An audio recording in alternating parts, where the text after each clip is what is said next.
Welcome to Hoops Talk today. I'm your host Hoops, and this is episode 6 of the review titled Denver Nuggets Prove There's No Iron Team. So if you're new around here, please like and subscribe, and let's get to it. So Denver Nuggets and the Phoenix Suns played game one yesterday, and it ended in a surprising blowout. Now, what the Denver Nuggets proved yesterday was, first of all, they have a lot of firepower. Jamal Murray and Michael Porter Jr. and Denver and Nikola Jokic, just as a trio, are killing it so far in this playoffs. And the help of people like Aaron Gordon, who had an amazing third quarter, and then you have people like Bruce Brown and Christian Brown giving you solid defensive minutes, has been literally, and KCP giving you solid defensive minutes, has been truly something to watch. Now, one of the biggest points coming out of this game for Phoenix Suns especially was defensive picks. They have the lack of defensive picks coming into this. They uh, um coach Monty Williams is still having to decide who can do what on which day in terms of Jock Landale and Bismack Biombo in terms of who's playing better, who has the better defensive matchup per night, which is literally it's unsustainable. And then you have Jeff Green giving you solid minutes at backup center, which is literally just furthers the point that they have literally no defensive depth. Now, one solid piece coming out of this game was Christian Brown. Very impressive minutes. Very impressed by him and the minutes that he gave in guarding both Devin Booker and Kevin Durant. And I wouldn't say he locked them up, but the effort that he gave, it just gives you another piece to put, especially as they make this deep playoff run, which hopefully will lead to the finals and hopefully a championship. But having another defensive piece to use who's still solid on defense and can give you something on offense is so cool to have. Now with the Denver Nuggets, I think at this point it's just about letting Jamal Murray cook, just letting him get more and more into rhythm. So far, he's having a solid run. Another 34-point game, another 30-point game last night, 34, and it's just letting him be having more impact visually, which is what I feel like is happening right now. So although Nikola Jokic has been getting like solid as points and rebounds, and 24 point and 24 point and 19 rebound game last night. He hasn't necessarily been the focal point, in my opinion, of the offense. They've been allowing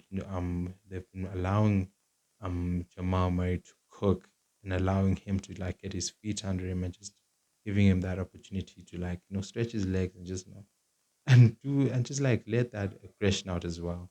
I think for Nikola Jokic, his job right now is just to be a high level role player. So just let him like just what allow the offense to run. Don't necessarily impose yourself on it. Just let it run, which is just what he's been like used to, and what I think he prefers to do. Also, he doesn't want to be like a flashy player, in my opinion. He's more like he prefers it to be like this, letting other people like do the work, and then just him like coming in at spots and just doing the the hidden work, in my opinion. Then for the Phoenix Suns, honestly, Kevin Durant and Devin Booker are the only people who showed up. Yeah, Chris Paul was a close to non-factor in that game yesterday. And as your third, and who should be your third player, you can't have that. Him and DeAndre Ayton, who you can't allow what's his name, Nikola Jokic to have 13 rebounds in a quarter.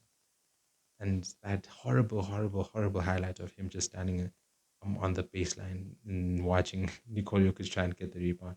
It's just another reminder of um how his lack of aggression could hurt them at that position, especially because they don't have any backup centers, as we've discussed previously. Then the with the depth, guard depth and wing depth is not good. Landry Shamet cannot guard Jamal Murray. It's like that's it. That's not hard. Landry Shamet cannot guard Murray. And then you have who else is there? Terrence Ross and Campaign who are literally getting like low hard minutes. How do you get? And these are supposed to be your pieces moving into this period. These are supposed to be your solid pieces coming into this, and it's quite difficult to have that. So, but I think for Phoenix, it's just going to have to be on. It's going to be on who's making shots. You just have to make shots simply. You have to make shots and try and improve that. Then moving forward to hopefully you get enough defensive stops to try and win the game and let Devin Booker and Kevin cook. And then you probably win the game that way.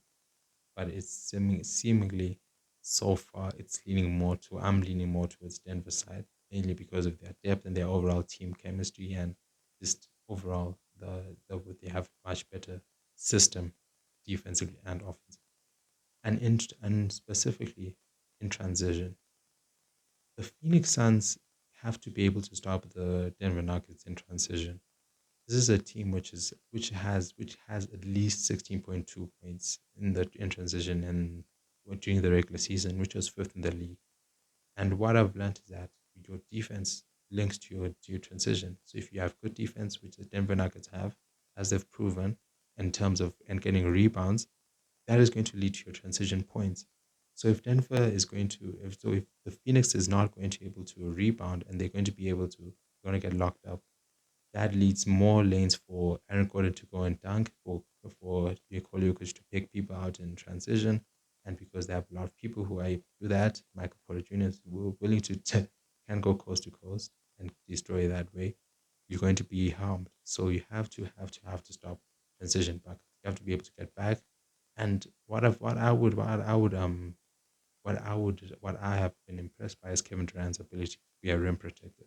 So I feel like that is another thing that needs to be more highlighted. So I think Denver Nuggets have to. I mean, the Phoenix Suns have to like allow Kevin Durant to be more impactful in that sense to help Aiton out because he's clearly not the full package as a center. So transition buckets for Denver Nuggets have to push there, and you have to try and get Kevin Durant as a more rim protector for this team. Game two prediction. I can see that the Denver Nuggets are going to go 2-0. They will go 2 up. I think that's where this is leaning. I would yeah, I think they're gonna go 2 up. I wouldn't yeah. They're probably gonna go 2 up. I feel like maybe game three you can have unless there's a so in game two, unless you have a big Chris Paul assist or just mid range game or someone like gets a lot of defensive stops for Phoenix. I can't see them losing this game. So probably defensively and offensively, I'm leaning more towards the Denver Nuggets, and I think they will succeed. So shout out to Denver Nuggets for their amazing performance so far. And thank you so much for watching this video. Thank you.